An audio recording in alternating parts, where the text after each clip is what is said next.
কোনো ব্যক্তি যদি স্বপ্নে মাছ দেখে তাহলে এটি কিসের নিশানা? কোনো ব্যক্তি যদি স্বপ্নে মাছ দেখে তাহলে টাকা পয়সা পাওয়ার লক্ষণ। কোনো ব্যক্তি যদি স্বপ্নে মরা মাছ খেতে দেখে তাহলে এটি কিসের নিশানা?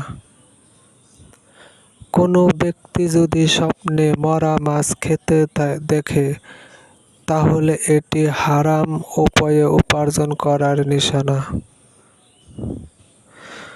কোনো ব্যক্তি যদি স্বপ্নে মাছ ধরিতে দেখে তাহলে এটি কিসের নিশানা? কোনো ব্যক্তি যদি স্বপ্নে মাছ ধরিতে দেখে তাহলে অর্থ উপার্জন করার নিশানা।